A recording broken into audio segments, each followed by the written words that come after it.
Alright, I want to talk about some things about the drug war, put into perspective, because people seem to think that it is a bunch of criminal organizations running around doing things, and that making medical marijuana medical takes the money out of these criminal organizations' hands, and blah, blah, blah, blah, blah. Alright, so I just want to talk about how these organizations started. Because, alright, the same thing happened in the alcohol prohibition. People became criminals. There was, during the prohibition, they were making moonshine in the White House. There's evidence of, stills and alcohol and everything in the White House during prohibition, which means, this stuff just happens when you make things illegal. Even in the White House, it happens. They probably smoke weed in there and grow it in there, too. They just don't tell us about it. We'll find out 75 years after weed's legalized in America. Alright, but imagine you're a Mexican farmer in 1910. You know what I'm saying? You're just in Mexico, you got 6 acres of land, you're just chilling, you grow corn, wheat, whatever. Alright, and then somebody tells you, hey, grow these seeds, these hemp seeds, and people in the village will want to buy these. It can make fibers for stuff, it can make alcohol for drinking, it can make all this stuff. He says, grow it. You're like, alright, you take the seeds, you plant them all over your fields, and people buy it all over the village. You make some good money.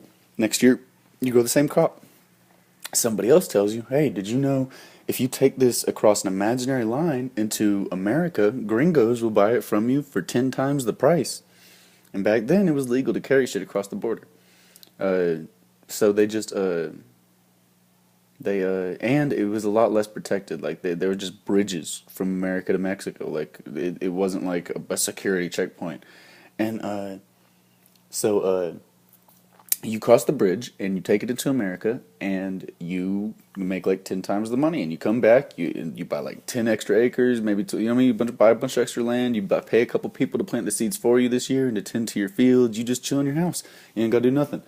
And then you just pay some people, you tell them, hey, go up to America and bring my money back, you can have this cut, blah blah, this is your cut for doing this. And then they go up to America, they sell it, they bring you your money back, everything's going good. And then 5-10 years of this, you've been making some good money. You've got probably hundreds of acres by now. Fucking tons of people working under you. You've got an entire corporation basically. You are a job creator at this point. And then all of a sudden, one of your people comes back and they say, "Hey, we went to the border, and America, they just took it. The Americans took this shit from us." And you say, "What?" And you give them more, and you say, alright, go try it again, see what happens. They go again, they come back with nothing, and you're pissed. You're like, what the fuck are you doing? This is how I made my money, and this is what happens every time, and you're telling me that it just got took. You're probably mad at the people thinking they stole it from you and stuff. So you send a couple more people, you hide it under some clothes, you shove it up some donkeys' asses and stuff, but then they start sending dogs after it. So the dogs are trying to find it now, and they're finding it everywhere, and so now you just give them some guns, and you tell them, get my shit across the border and bring my money back. And that's where we're at right now.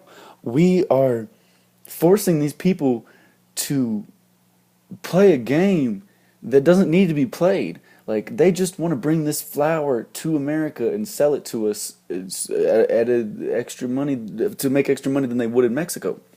But we will not let them. We won't even let them in here as people. We treat them as less than human beings. We call them illegal aliens. This drug war is racist, first off. Second off, insane. Third, failing. It doesn't make any sense. And making medical marijuana so that the criminal aspect will go away isn't the way to go. I mean, great, let's get the guns out of people's hands, but I mean, how about we just make it where no one needs a gun for it anymore, and where there's no chance of anybody pulling a gun on you? They do that shit. They'll pull a gun on you just for having shit in your pocket. Once that is out of the equation, no one will need to carry guns around anymore. The only reason there's guns right now is because there are people with guns that will come find you for carrying this stuff around. That's the only reason anybody needs a gun. So, just trying to put the drug war into perspective and think about that shit.